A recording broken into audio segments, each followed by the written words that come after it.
you doing, everybody? Welcome back to Monkey Shine Lab.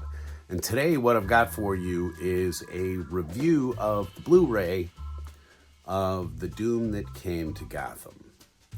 And I was really looking forward to this because I enjoy all the animated stuff that they do for DC's properties a lot more than I've enjoyed the movies. I think I'm not alone on that by a long shot.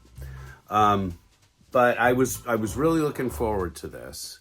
I do not have a copy of the graphic novel, so full disclosure, I am simply going to be reviewing the Blu-ray content, okay, and how it relates to the two different properties, because Batman and Lovecraft probably sort of came into my life around the same time as literary, figures. Lovecraft being an actual author. If you don't know, H.P. Lovecraft was a author who was published mostly in the 20s and 30s. Before his death, became probably more popular and more famous after his passing, which is what happens to a lot of authors. But Lovecraft's work, to me, was really kind of special. There is a hypnotic quality to his writing when he's really on that just cannot be duplicated. And I am well aware of all of the criticisms that come toward Lovecraft. I am well aware of those arguments, and maybe we'll talk about those in future. But today, all I'm discussing is how this mashup sort of goes. And again, I am not talking about the original graphic art novel, okay? Because that was done by an artist who I absolutely unconditionally respect, Mike Mignola. And he has a way with his art that it's not easily translated into animation. I believe that The Amazing Screw-On Head was one of his, and so you can kind of see what his art style would be if it were moving. But in this case, what Warner chose to do with it was to, use a lot of the same character models and sort of animation style so that it fits in with their other library. And there are these kisses, these touches, these tips of the hat to Mignola's art style all through it in terms of how they shade the characters and stuff like that, which sort of evokes his art style, and right down to some of the character designs, which genuinely reflect Mignola's art style. All of that is fine by me. And I've always, like I said, I always liked the Warner Animation stuff of DC's properties. I've always felt they were far superior to anything that was coming out for them in the live action realm.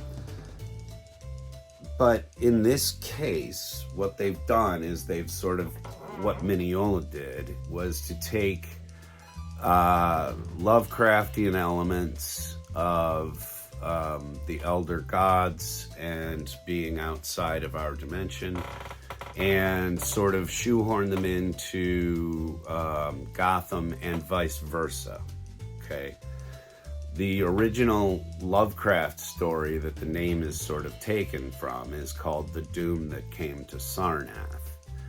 And so there are similar elements in that they use a high priest trying to bring these forces through from the other side to our plane of existence, return them to our plane of existence, if you will, to wreak havoc and destroy everything. And while I can see that and I can appreciate that, I'm going to say outright, I feel like this is a mess. There are mystic prophecies and other silliness that comes into it that just never materializes well. It never gels very well as a thing that you're sort of waiting for a reveal. You know, they're asinine, and you know, they use that predominantly, I think, to get certain characters into the story. But even the ones that do fit in their parts, you know, it's a stuttering start-stop ride, okay? And it never really truly materializes as either property very well.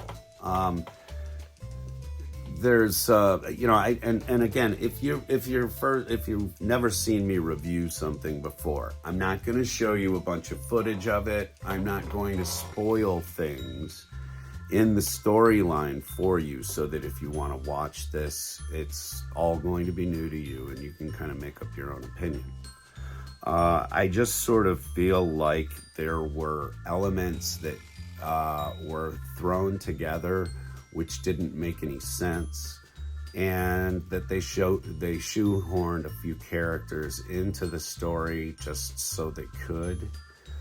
A couple of them are just really brilliant. You know, they really do take some villains from the Batman universe and some personalities, ideas, and concepts from the Lovecraft universe, and they slam them together. But what it ends up making is this 12-eyed penguin. That's all I can say. Okay? A 12-eyed penguin. You know? There are some tropes to this which are just over and above and done. There's some really brilliant bits with Oliver Queen in here as a side character, sort of, to the whole event. He's sloshed most of the time. Spoiler alert. But he's a really, really well played, really well represented, and it's one of the more fun elements, I think, to the hour and 15-minute running time. They trim these things all down really well, by the way. They are all almost exactly the same length, all of these cinematic endeavors. Boys!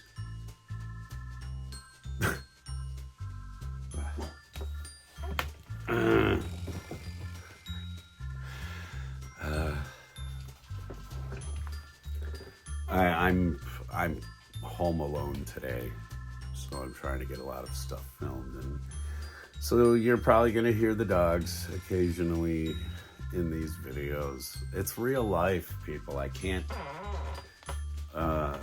isolate myself well enough from them, as you can hear them coming down the hallway here. Hi guys. All right, let me just finish this video, okay, and then we'll do something.